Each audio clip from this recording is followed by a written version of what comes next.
You're listening to Tara Garrity with Making Cancer Fun story, a daughter with neuroblastoma.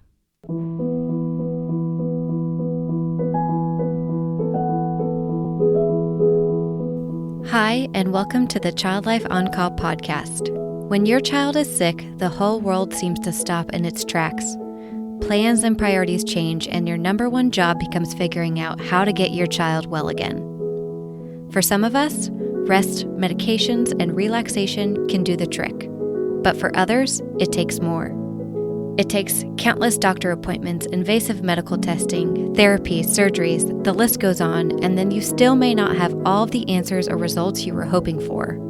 This podcast features parents of children that have an illness or medical condition and gives them a place to share their own journeys and experiences. We will talk about the ups and the downs, the highs and the lows, but one thing seems to remain the same. Children are resilient and teach us more about ourselves and the world than we could ever imagine. Thank you so much for lending a listening ear and opening up your heart to these families and this podcast. I'm your host, Katie Taylor. And I also think that I was somebody who always lived in the future. You know, I'll be happy when I achieve this, when I get this promotion, when I have this happen in my life. And that started in high school, right? I'll be happy when I graduate high school. I'll be happy when I get to college. I'll be happy when I graduate college. Like I was always living in the future of when something happened, I would be satisfied and happy. And it shifted that completely because there's no future in cancer. You have no idea what the next day or the next week is going to bring. And it forces you to just be really grateful for that moment in that present. Hello, and welcome to the Child Life On Call podcast. I am so happy you are here for this incredibly special episode. And who am I kidding? I literally think every episode of this podcast is special, which is why I started this podcast in the first place. But yes, today's episode is so special, so I am so glad that you are here.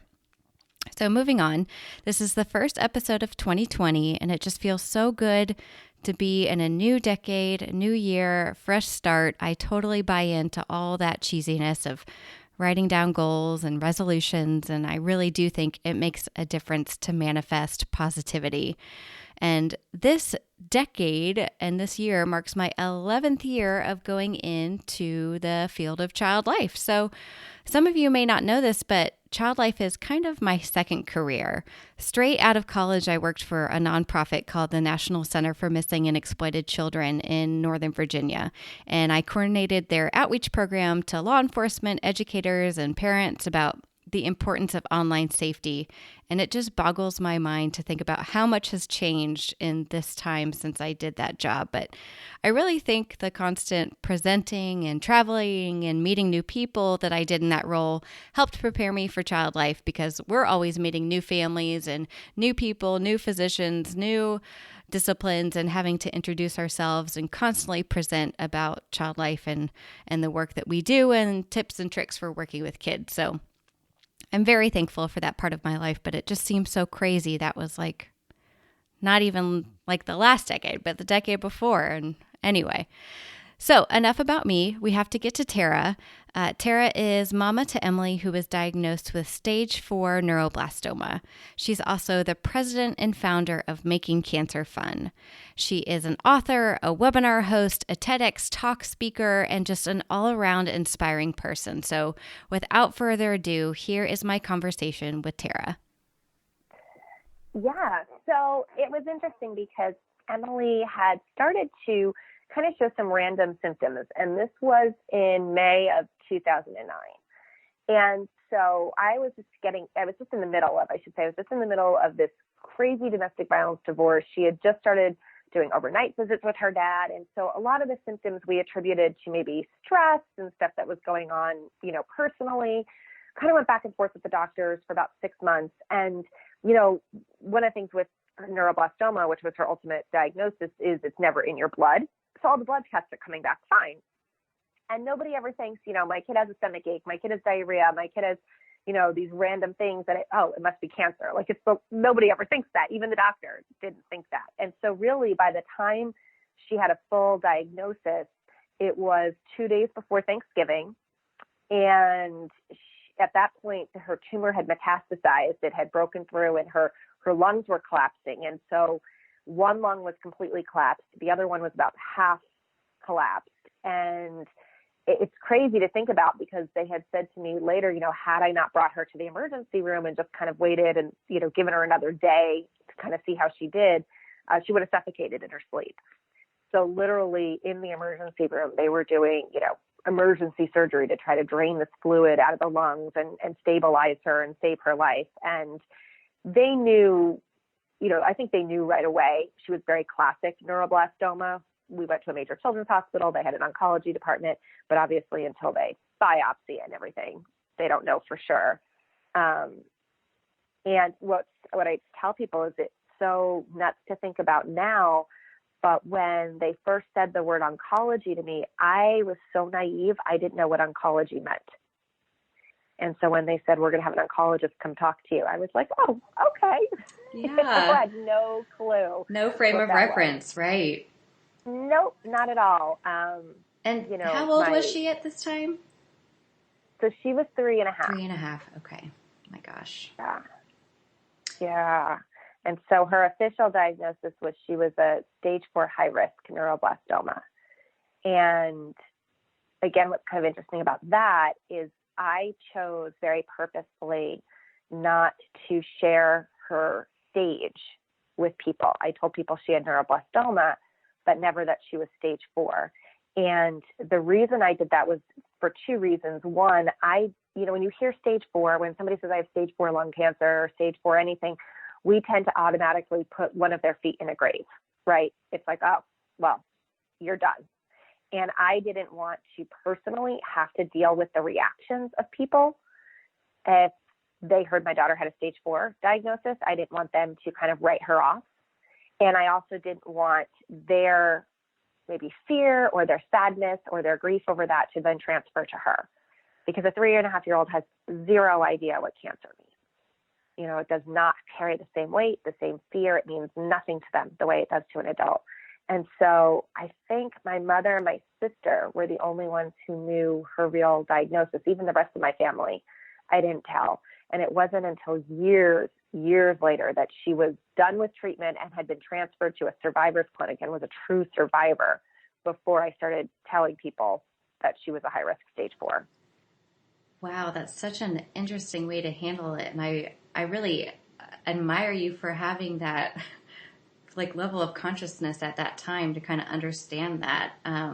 That's just so interesting. It kind of introduces us into the way that you didn't always handle this cancer treatment in the most traditional way.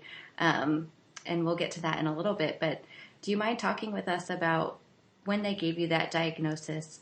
Kind of who did you lean on? What did you do? What did it feel like when you first heard those words? So the first person I called was actually a coworker who was a breast cancer survivor. And I felt like she would understand, having had that diagnosis given to herself. And so that was a really big support. I do remember feeling like I was levitating for about 2 weeks, even when they got the biopsy back and they had a final diagnosis. I remember sitting in this kind of parent lounge room with a fellow and a doctor, and they're going over her treatment and what they were going to do. And I remember sitting there looking at my hand and thinking I was not attached to my body anymore. I felt like I was about 2 inches out of my body, looking at my hand and going, I see that that's my hand. And I wonder if they can tell that I'm like levitating outside of my body. And it felt that way, I want to say, for a good 2 weeks, where I would look at my hand and go, okay, I see my hand, and I just did not feel like I was attached to my body. The first night they put us, so we're in the emergency room. They obviously check us into the hospital. And the first night I remember waking up in the intensive care unit. And I don't know why, but I remember everything appearing to be yellow. And I don't know if that was just the lights and maybe, because she was on precautions. And so everyone's wearing the yellow gowns. I don't remember, but I remember waking up in the hospital bed with her. I was sleeping with her in the bed, and she's hooked up to all the stuff and the tubes and everything, waking up and being very disoriented. Like, where am I? This is not my room. Where am I? And then all of a sudden that night's, events kind of flooding back to me, and the cancer and all of that, and thinking to myself, like in a very Scarlett O'Hara way, right? I will handle this in the morning. I will go back to sleep and I will think about this tomorrow. And I laid my head back down and went to sleep because it was like, I just can't even right now. So in the beginning, it was this very out of body experience. The first time I walked down the hall and saw a little boy, I don't even know who it was. I remember seeing this little boy walking with his mom, and he had a bald head. And this was a couple of days later. They transferred us to the oncology floor, and feeling like I was going to pass out in the hall because I had never seen a bald kid outside of maybe a St. Jude's commercial, right? And thinking like, how am I here? Like, how is this my life? Like, other people's kids get cancer. Other people put their kids on TV and raise money, but this isn't my kid. Like, how is this happening? So I think everybody goes through a different shock, right? We all handle shock and grief differently. And I don't think there's a right or a wrong. It's just how you handle it. And that's going to be based on previous experiences and your coping skills and what you bring to the table. But there's definitely, I would imagine, with any life-changing diagnosis, cancer or a long-term diagnosis that your child has to deal with, that there is this moment of shock and then a deep grief, of this is not what I planned. How did this happen? The one thing I never did, which I feel was a benefit, is I never went through, which I hear a lot of parents share, is this why me? I think that's a really useless question. I hear a lot of people say they struggle with this, like, why did this happen to me? Why was my child? And I've always said I feel it's a very narcissistic question, because why not you? What makes you think you're so special that your kid shouldn't get cancer, right? Like, nobody gets through life without bad things happening to them.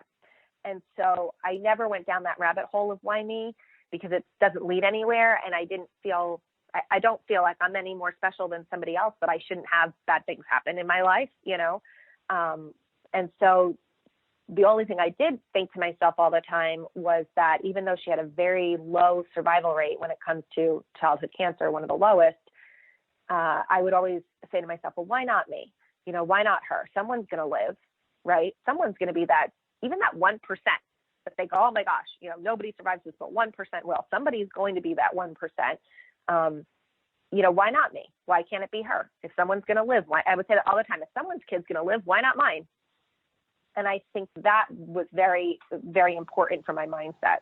Oh, I love that, because, I've never even thought about it in that way. It's so, when people give you any kind of percentages or a prognosis, you're kind of putting yourself in the dark part, not in really the light part. Right. So if you focus on the light part, you kind of manifest in that way. Absolutely. And it's interesting that our brain does go to that worst. And I don't know. I mean, I've always said, even with adults who get a cancer diagnosis and they'll say, oh, you have so many months left to live or whatever. I don't know why that we're actually allowed to do that, because I do believe that then you start to manifest and believe what you were told. And, I know a childhood cancer survivor who survived cancer twice. He was given, I think, a few months in his first prognosis. His parents were told he had a few months to live. And then his second prognosis, which was a couple of years later, I think they gave him like 12 or 13 days to live. And he is now, an adult and married. He's the first cancer survivor to summit Mount Everest and he only has one lung. I mean, he has a crazy story of survival. It's so inspiring, right?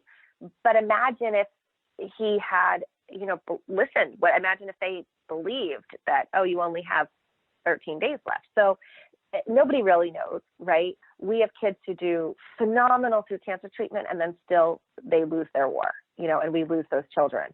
And you have other kids who don't do as great through treatment and then still manage to, push on. And particularly in the cancer world, there's so much unknown.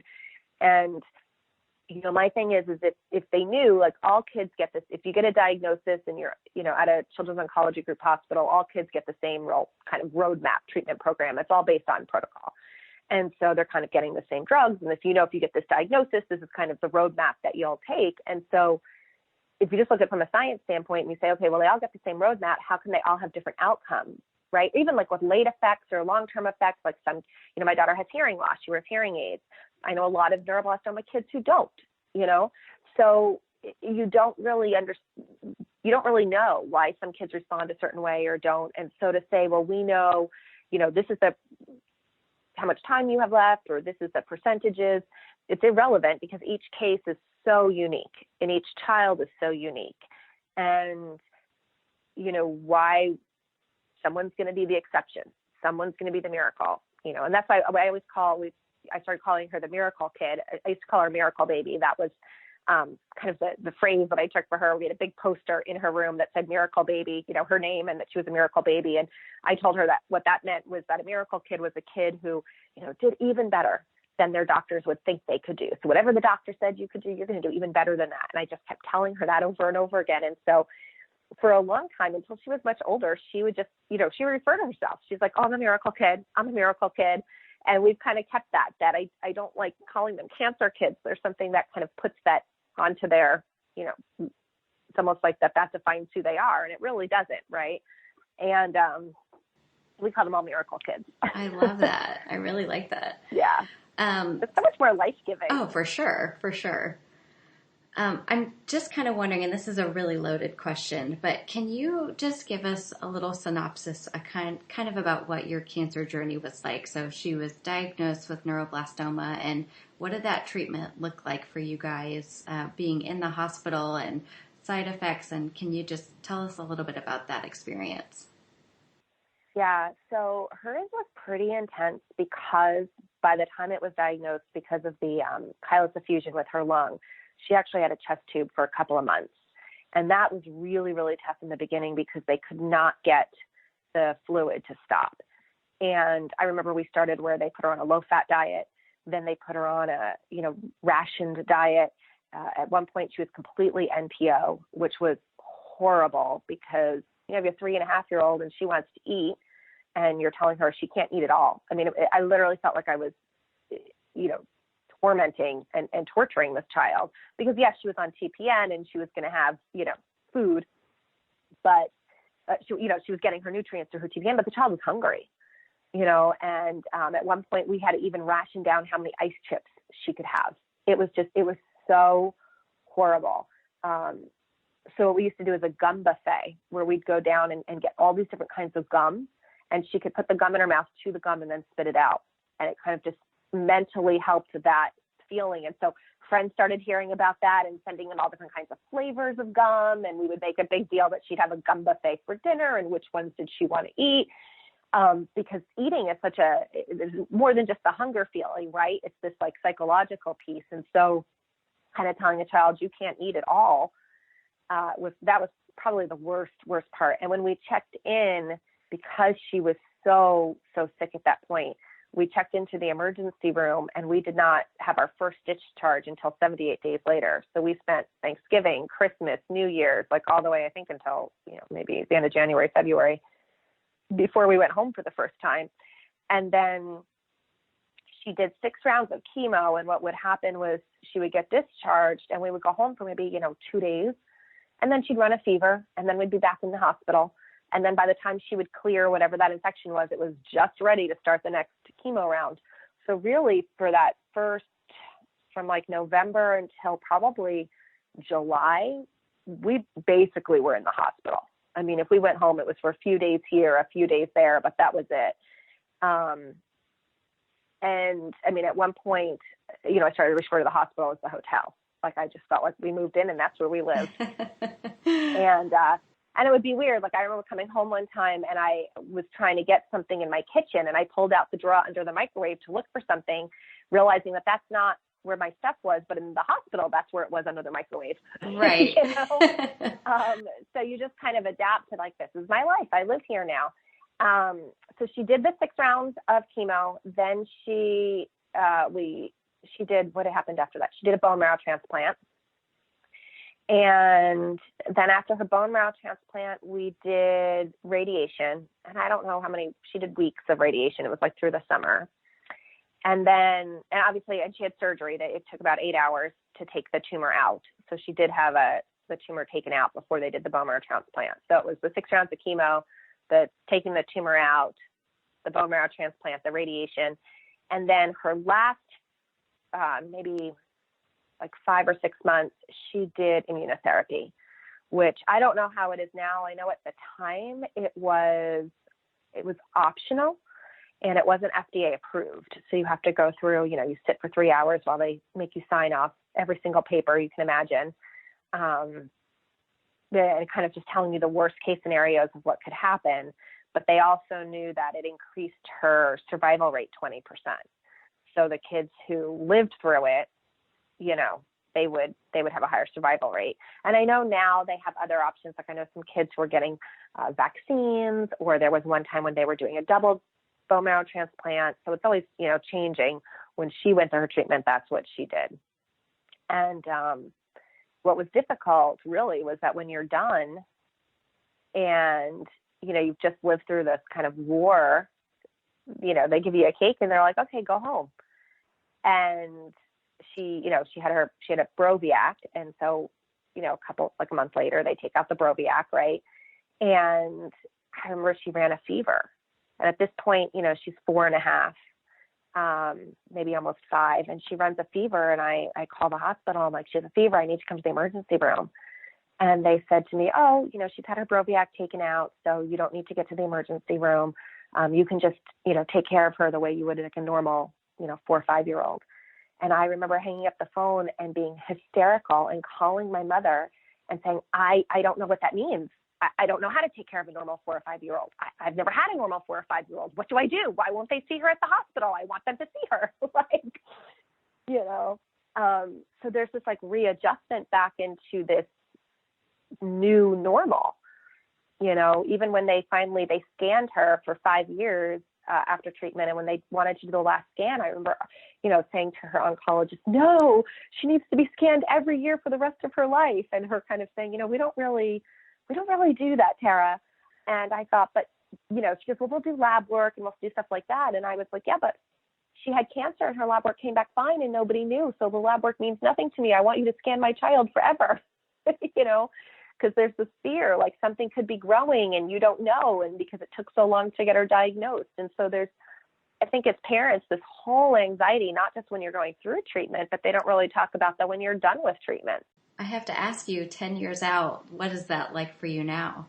So now she's 13 and she is doing great. I mean, not just a survivor, she truly is a thriver. She's doing phenomenal.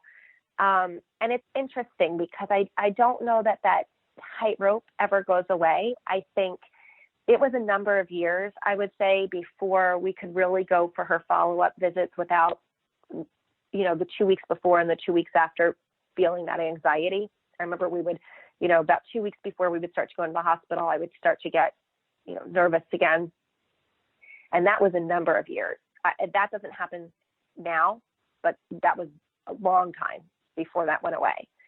And I think it was, for me, everything from day one has always been a very conscious decision of what I choose to allow myself to think about and not. And I know that's sometimes a new idea for people, that just because we have a thought doesn't mean we need to continue to think it, right? And so that thought would come into my brain, but I talk a lot about finding a mantra, and that could be a religious verse, depending on what your religion is. So for me as a Christian, I have a Bible verse that I pray about her. It could be, if you don't have a religion, it could just be a feel-good saying or an affirmation or a mantra that kind of calms your spirit. And so when those thoughts would come into my head, I would instantly, you become aware of it. You say, okay, cancel that thought. I'm not going to think that anymore. And I would repeat my mantras and my Bible verse. And so my prayer that I pray over her, or even just that mantra of like, why not me? Why not me? If someone's kid's going to live, why not me? And sometimes I would just say that over and over and over until my brain would calm down. I will say that, now that she's 13 and kind of going through some puberty and stuff, she's been getting headaches. And I don't know that ever goes away, right? My first thing is, okay, we need to have an MRI of her brain. Yeah. Because, and we do know, kids who've had cancer treatment have late effects and they're at risk for other cancers and things like that. And so I think it's also important having a pediatrician that you really trust and that isn't going to make you feel like you're crazy, but it's also going to help you kind of lead through when are you being extreme and what's really reasonable. And so we took her to the doctor, and I said, she's getting these headaches, and obviously this is where my brain is, and should we have an MRI and all of this? And she's able to kind of say, okay, this is when it is important, and maybe we should go and have this looked at. And this is maybe where we could go this way first. And also being, conscious of the fact that my daughter has been through so many doctors that she doesn't want to go to a doctor, right? So the idea that she would have to go and have an MRI to her, she's like, yeah, Mom, I'm out. I'm not doing that, right? So kind of, and I think that's just a tightrope that probably the rest of her life I will have. But I do think the further you get out of it, the easier it becomes. And I also think it's being proactive. One of the things that maybe is more scary for me is that now she's still 13, so I can force her to go to the survivors clinic once a year. I hear a lot of childhood cancer survivors that when they get to about 21 and they're, out of college and stuff, they stop going. They don't want to go, and what they do know is that the late effects, if they're caught early on, are more manageable. And so where the problems arise is the kids who kind of go, hey, I'm done. I've been doing this my whole life. I'm not going anymore. And then when they do have complications, they were let to go on for a while. So, I just kind of pray that won't be her, that she'll always stay up on her care. And there are some new programs coming out that are helping cancer survivors who are adults be able to figure out their long-term care, because one of the struggles is that a general, internal family medicine doctor isn't really going to know what to be looking for a childhood cancer survivor. And yet most of the survivors clinics only go up until 21, And so fortunately, I think Hyundai has a program, they're called their Passport program, where you can kind of download all of your medical records and it will tell you these are the things that you should be looking for and telling your doctor about and being able to be proactive about. And really, you have to become your own advocate, which as a parent is difficult because we're used to being our kids' advocate and we don't want them to be their own advocate. I know. Yeah. That whole transition into adulthood is just magnified when you've had the experience that you guys have had. Yeah. And it's been interesting. A couple of times, she hasn't wanted to go, or she'll be scared to say, this is bothering me, because she's had the experience of, this was bothering me. I went to the hospital. I didn't leave for 78 days. Right. So what I do know is if she does say, hey, this hurts, or I feel sick, like she's got to be really bad for her to say that, because otherwise she won't say anything,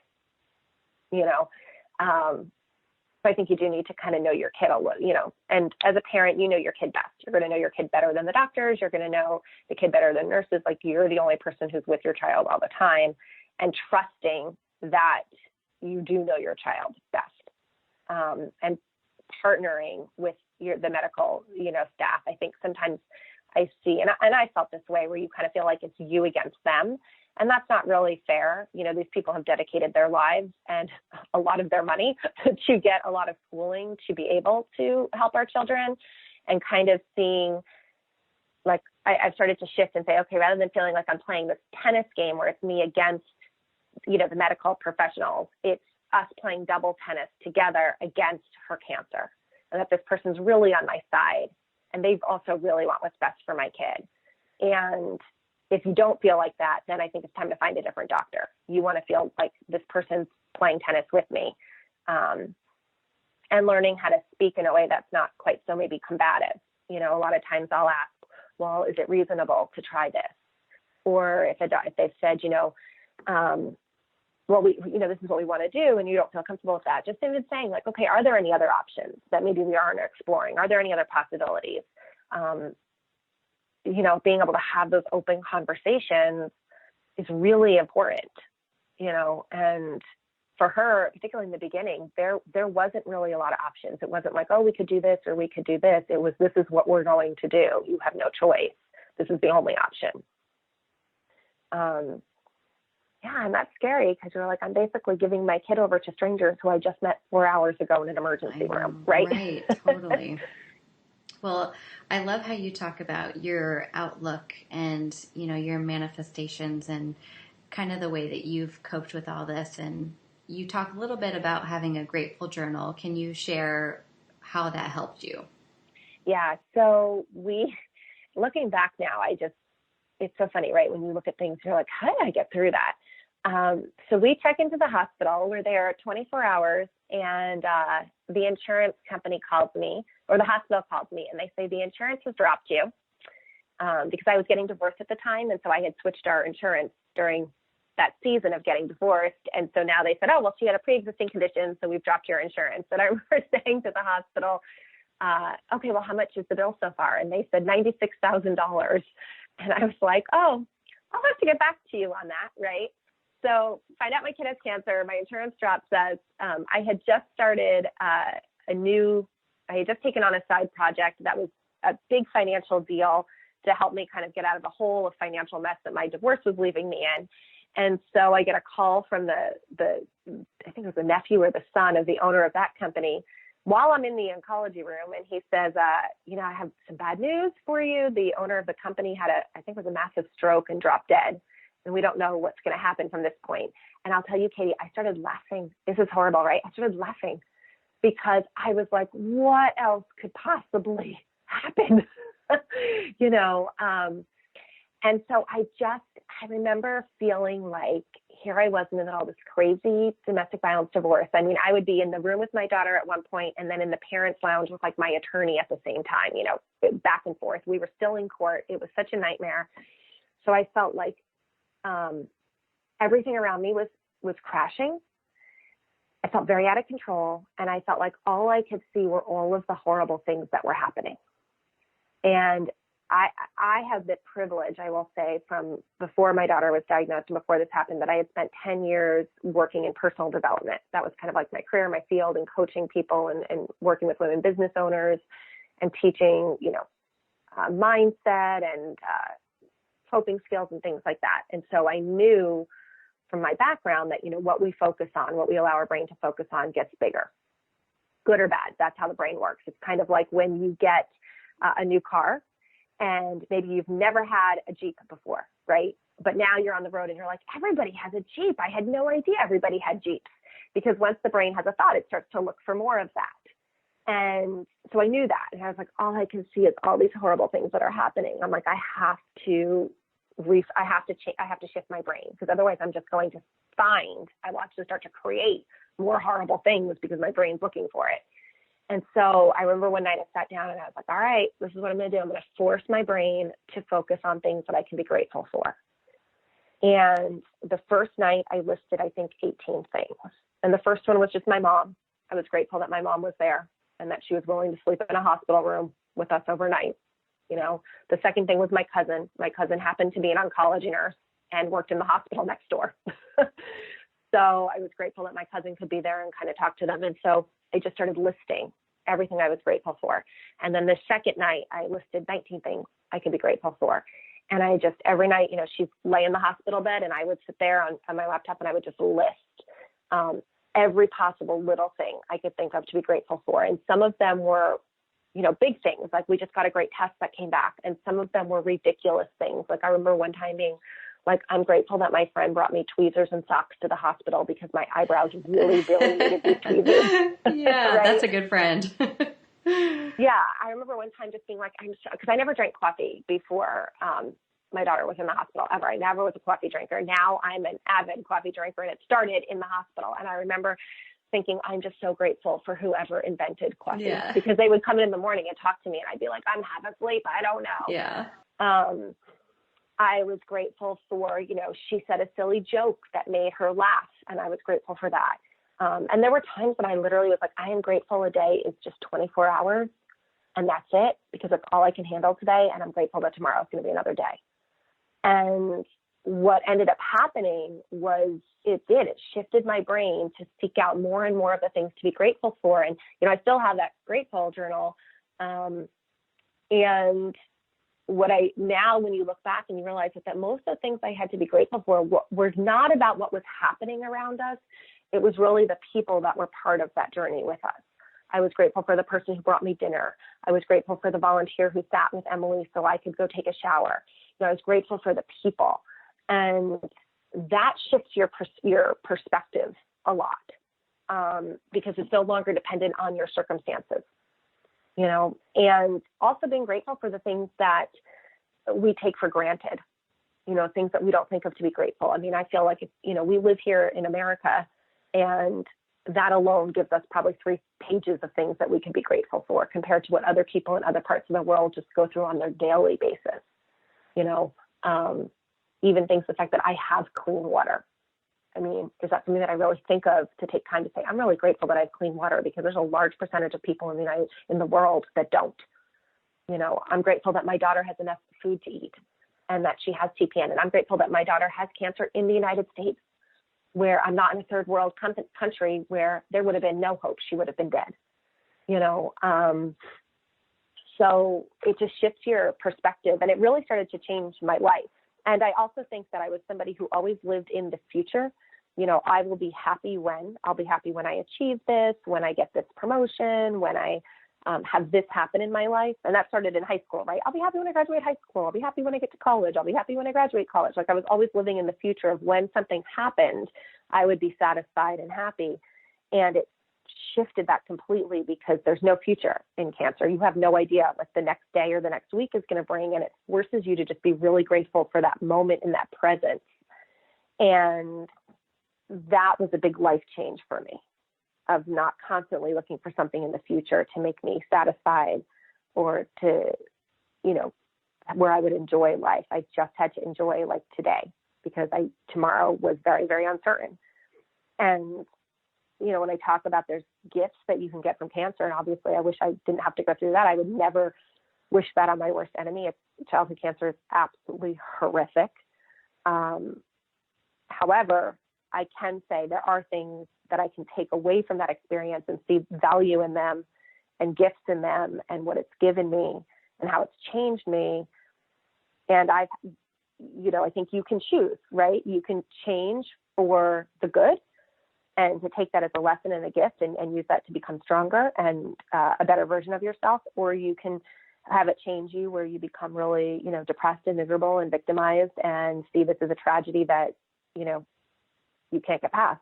And it amazes me, because I see families who've lost their children. And I mean, that's a whole other, bag that I don't even pretend to understand what that's like. I cannot even fathom the grief that goes in with that. And it's so curious to me, because you have people like the Kramers, who lost their daughter, Maddie, and now are dedicated to bringing fun and life and laughter to other families with their nonprofit Dancing While Cancering. You have somebody like Rosaria. She, lost her child, and she created a podcast helping families deal with scanxiety, the anxiety that goes around scans and cancers. And these are families who experience the absolute worst of what childhood cancer has, and yet they still use their experience in a positive way to help other people, right? So it's just, those are the people that amaze me, that their strength and their resiliency and their ability to take the most tragic thing that could happen to a family and find a way to turn that into a good, oh my gosh, I just get overwhelmed with that. Like, that to me is amazing. Well, you are so amazing yourself. You are amazing yourself.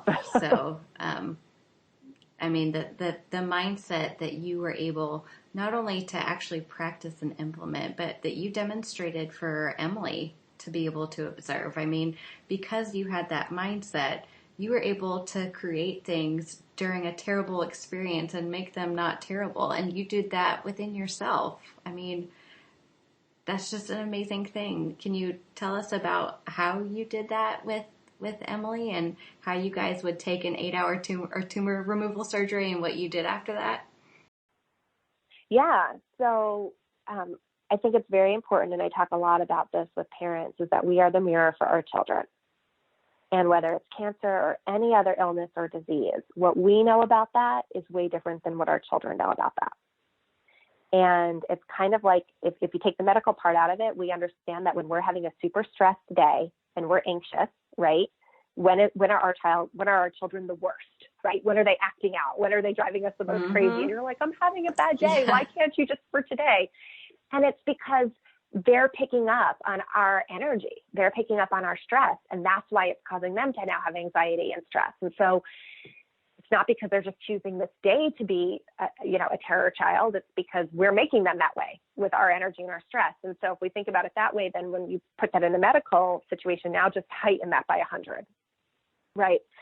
And our children look to us to see if they should be scared. It's like when they fall when they're little, right? They don't start crying right away. They look to us to go, what does mom's face say? Am I hurt? Am I not hurt? Mom, you tell me if I'm hurt, right? And if mom looks terrified, they burst into tears. And if mom's like, oh, you silly, get up, they're like, oh, I guess I'm not hurt. Mom doesn't think I'm hurt. So in the medical world, that's how our children view us. And so my goal was to make everything as fun and as non-scary as possible. And there were a number of reasons behind that. One, it was probably for me. It was my way of feeling like I had some control. It was the way I chose to cope. You have zero control. The reality is you have zero control in these medical diagnoses. And it was the only way I felt like I could have control. I couldn't control the cancer or the outcome or the drugs or any of that, but I could control how we experienced it. And I was going to make sure we were having a lot of fun, particularly in the beginning when I didn't know if she was going to live. And I thought, if I only have a few more weeks or a few more months with my daughter, I am not going to sit here and cry and have my last memories with her be miserable. Like, we're going to have fun. So it was very deliberate. And it was also so that she wouldn't be scared, that she wouldn't be, afraid, and that I wanted her to have a will to fight. I didn't want her to give up. I wanted her to fight. And keeping things fun, it kept her energy high, right? Kept her spirits high. And so everything we did was about a party, celebrating every single milestone. So we would do theme parties. So when you talk about the tumor one, that was probably the one people remember the most. I had asked, initially my thought was I wanted the surgeon to give me a piece of her tumor, and I wanted to have a ceremonial flushing of the tumor down the toilet party, and kind of this big party around it. And I remember her surgeon being like, Tara, I cannot give you a piece of her tumor. And I was like, why not? I just need a little piece. And she's like, that's like biohazardous waste. I was like, oh, all right, how can we work around this? So she's like, I can take pictures for you. So I was like, all right, that sounds like a fair deal. So she took pictures, and one is this picture of this disgusting looking tumor. I mean, it's like a little bloody heart. It's so gross. And I took it to the local coffee shop, and I had them blow it up into a huge poster. And then I had them make tons of copies of it. And we had, once she was, where she could walk again, right? Get out of surgery, walk again, down the road. We had a tumor stomping party. And I bought her these little banana slippers because her nickname is Monkey. And so I bought her little banana slippers, and we had everybody, come over, and we brought cupcakes, and we played music.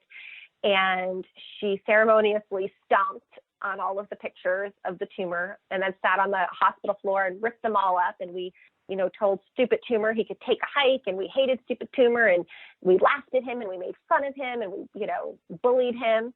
And then we took, you probably know, your child life, those, they're like plastic tubes that you shoot marshmallows with, and they're to help open up your lungs. We call marshmallow shooters. We used those, and we shot the poster with marshmallows, and that we were shooting Stupid Tumor, and, take that Stupid Tumor. And then we had all of her medical staff and, friends and everybody come in and sign the poster. We still have the poster in my attic. And they would write things, like Stupid Tumor, you messed with the wrong kid, and Emily's a miracle kid, and take that Stupid Tumor, and we're glad you're out, and, all this kind of like being mean to the tumor. Yeah. And so for her, this was like a huge victory. Like, Stupid Tumor has no friends. Look at all the friends I have. Everybody's making fun of Stupid Tumor, like Nana Nana Boo Boo. I mean, we think that's funny, right? But this is what kids do, right? This is like kids world, right? And so it was this very empowering sense of you're stronger than your tumor. We decorated her room all the time. I'm very big into the environment that you're in. So everything had to be very light, very life-giving.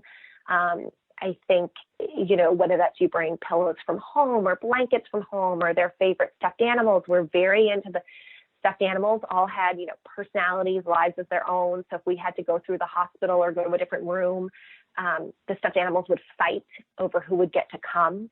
And then Emily, of course, would have to choose because she was in charge. And then the stuffed animals would, be jealous of each other of who got to go to get the MRI or who got to go to get the CAT scan. Even just she had a pulse ox on her toe, for gosh, like months and months and months. And they would have to change from one toe to the, from one big toe to the other because the toe would get so raw from having this pulse ox on. It was so horrible. And so we called it the teasing toe, and the toes would fight over who would get to wear the pulse ox. And I would take her foot and I'd be like, Nana, I want to wear it. I want to wear it. It's my turn. No fair. You wore it last time. No, pick me. And her feet would, again, this is kids' world, right? They would fight. And then she would get to choose which toe got to wear the light. And of course, the other one would be devastated and would be crying. And the other one would tease it and be like, see, she picked me. And so we just did everything to make it silly. She had a Broviac with 2 different lines that she would have her, to flush, and they would fight over who would get flushed first and who would get to take the chemo. And so everything was very fun, very silly. When she would get chemo, we would call it that we were doing karate chop chemo, and that the chemo was going in and it was going through her body and it was going to chop up all the chemo or all the cancer, right? And so I would jump around the room like a crazy person doing karate chops. And just so you know, Katie, I've never done any martial arts, so this was hysterical looking. But it would be like chop, chop, chop, and we'd make up songs, and we'd make up, silly songs and silly dances, and what was the chemo song? We do 1, 2, 3, 4. I declare an owie war, and then 5, 6, 7, 8 champions. We called her Broviac champions. Champions are owie Bates. 9, 10. I'm home again. Don't mess with me. Don't mess with me. I'm Emily. That's what we used to sing. Oh my gosh. That is so that a long time. Stinking cute. And I'm so impressed that you remember that. You said that many times, didn't you? Yeah, right. Many, many times. I'm like, wow, I haven't said that in years. But yeah, so we used to do that. We had a little chipmunk, and this was her favorite. We would do this little chipmunk hand puppet. It was like a little finger puppet. And he would do if you don't do the chipmunk cheer, I'll stick my tail inside your ear. And so we would ask the doctors and the nurses to come in and do the chipmunk cheer. And if they wouldn't do it, we would like tease them with the chipmunk, so it was just all about being silly. And I think, sometimes I think as parents, we think, oh, I don't know how to do that. And that's really not true, because we were all children. Like, we all did this as children. So it's really just kind of going back to who we were years ago and finding that silly. And it's interesting. And I was just talking to somebody about this, that if you have a 3-year-old, right, and you're not in the hospital and they want to play Barbie, or they want to play Transformers, or like my nephews are huge into dinosaurs. They play with dinosaurs, right? We're very comfortable sitting on the ground, playing with dinosaurs, that it's silly and that it's fun. And we're taking the dinosaur and we're like, rawr, rawr, rawr. But then you take that same thing and you put it in a hospital, and all of a sudden it's like, ooh, can't do that. Can't have fun in the hospital. We're in a hospital, right? Yeah. And we're taking children out of their environment where they're laughing all day and they're having fun all day. And then we stick them in the hospital where you can't laugh, you can't have fun, mom cries all the time, everything's very somber. And then we wonder why they're like, dude, I want to give up. I don't want to fight. Like, if this is my life now, because they don't have a sense that this is temporary, right? They don't have a sense of like, okay, this is just right now, but you'll get to go home. It's just now, this is their world. And who wants to live in that world? Right. And so not only with your daughter have you done that, but talk to us about your passion project, your company, your president, your CEO, you're an author. You've done all of these things, making cancer fun. Can you tell us a little bit about that? Yeah, so that was never something I intended to do, just so you know off the bat. I think like most parents, it was, let's get through this and let's go back to the real world. And I just started meeting, people everyone who saw what we did, everyone who had followed us on our journey kept saying, you need to share what you did. You need to share what you did. And I was like, I really don't want to. Why would I do that? I remember saying to somebody, I'm like, why would anybody read a book about this? Because everybody kept saying, write a book, right? And I'm like, why would anybody write a book about this?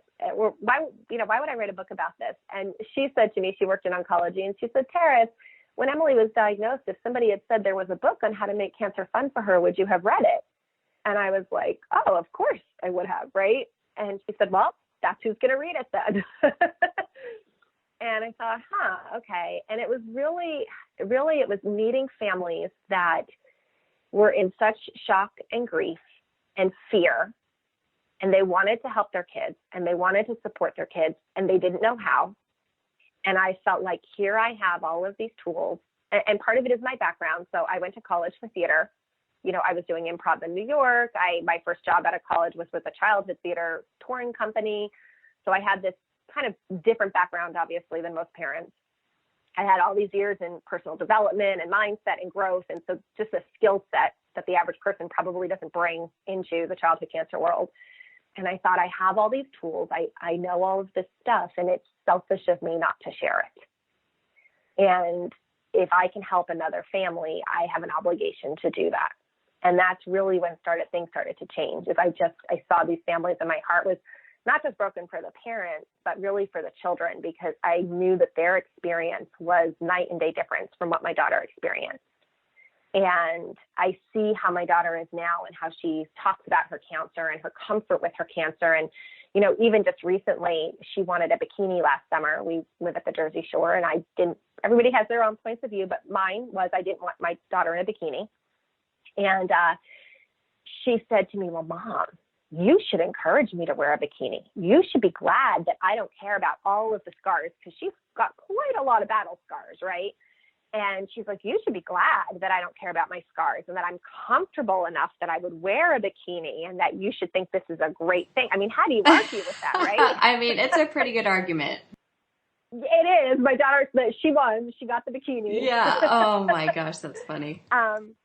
But even stuff like that, like she's totally comfortable in her body. She's totally comfortable with her hearing aids and who she is and what she's been through. And she's comfortable talking about it. And she has a totally different experience than another kid. Right. And I want other families to be able to, I guess, choose their own path. You don't have to choose mine, but that you have a choice of how you want to experience cancer. And I think most of us, when we first get that diagnosis, feel like we don't have a choice, and that this is happening to us, and that there's nothing we can do. And you can't change the outcome, but you can change the journey, I guess, type thing.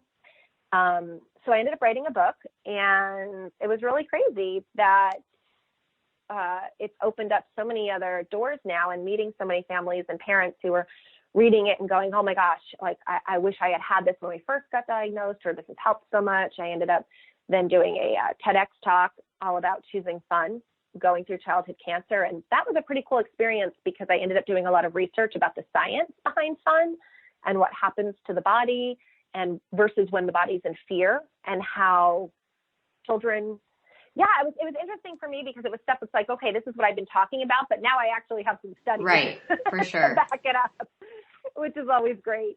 And so now the project I have a website, and we have started to do teaming up with bringing experts to come on and do webinars and share their expertise with our community.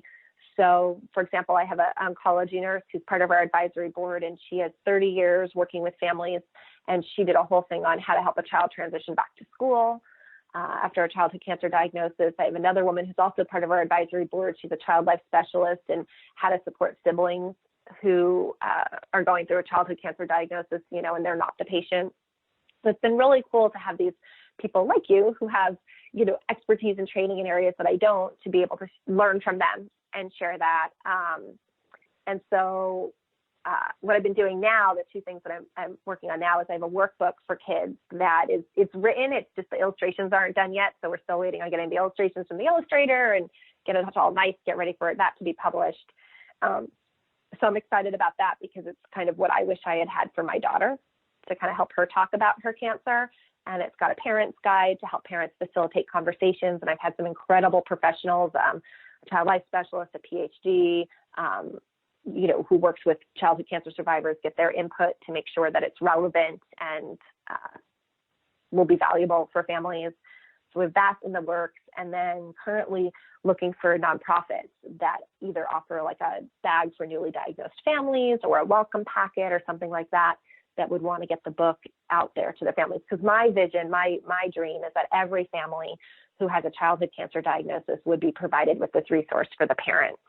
And I know we're very quick to want to provide stuff for the children, toys for the kids and iPads for the kids and stuff like that. But if you go back to what we were talking about originally, Katie, about parents being the mirror for the kids, I feel providing the parents with the tools and the resources is the first step, because they're going to be able to impact their child's experience more than any toy is, right? Or an iPad or anything like that. So my heart is that all of these families would be able to have access to this resource so that they can, even if they just take one thing that works for them, right? Like maybe everything doesn't resonate with them, but maybe there's a couple of things that do, and that will positively impact their journey in a different way. Would you mind just telling us kind of what Emily has taught you through her 13 years and the impact that she's had on you? Well, so it's such a tough question for you to ask me right now, and I will tell you, I keep having this conversation. We just registered her for her high school classes, and Katie, every time I think about it, I have been bursting into tears. And I feel like it's getting ridiculous, like in public places. I was in a restaurant last night, and somebody asked me about it. I started crying in the restaurant. Over the holidays, we were at my mom's for a holiday party. One of her friends asked me in the middle of my mom's living room in front of everybody. I started crying. Like, the only thing I can equate it to is when parents have their children go to kindergarten and the moms are hysterical or the dad's hysterical, whatever, who's parenting the child at the time, like full time. And I never had that because I was in such crisis mode. And that by the time she got to kindergarten and we were finally just getting out of cancer treatment, I was just so relieved that somebody would watch her for a few hours every day that I didn't have to pay as a single parent, that I was like, oh, thank you. So I never, and I felt guilty about that, but I never had that experience of just being, devastated that she was going to kindergarten. So I think maybe I'm having that now. She's going to high school because I've been so emotional. But she is, and I think every parent who has a childhood cancer survivor, or even if they're not a survivor, any parent who has a childhood cancer warrior says this, they're just the bravest, strongest people that we ever meet. Like, they are so brave and so strong in a way that we're not. And my daughter is silly. She's got quick wit that she makes me laugh so much, and it brings so much life. I'll give you an example. The other day, she said she wanted me to pick her up like a pliable, and she sent me a text message from school. Mom, will you pick me up a pliable after school? And I texted her back because I didn't want to. And I texted her back and I said, Em, I already gave you lots of life. I feel like I've done enough for you already. And she said to me, but the happiness that I would get from eating the pliable would extend my life. Like, she's just a funny kid, and she keeps me laughing, and I think that's so great, because when I get stressed or I feel overwhelmed or I feel like, still being a single parent, like all the struggles that come along with that have nothing to do with medical stuff, she just helps me laugh, and she's silly, and she's also probably the most generous, giving person I've ever met. She gets more excited about Christmas and what she's going to give everybody else. She will never talk about what she wants. She is just really excited about that she's getting to give everybody else a gift. And also learning to appreciate that, she's a completely different person than me. Her personality is completely different. And appreciating who she is, not who I want her to be. And I think when you learn to do that, then that transpires over into every other relationship that we have with people, that we really start to appreciate people for just truly who they are, not who we wish they were or who we wanted them to be or who we expect them to be, but just if we want to be accepted for who we are, then accepting other people for who they are. Thank you so much for taking the time to listen to Tara's story and this podcast. You can listen to Tara's TED Talk and learn more about her company at makingcancerfun.com. I will also link to all the ways to follow her on the show notes page. Please share this episode with friends and family. I think Tara has a lot of great insight, not only about how to cope with having a child that has cancer, but also just a really positive way to live and view life.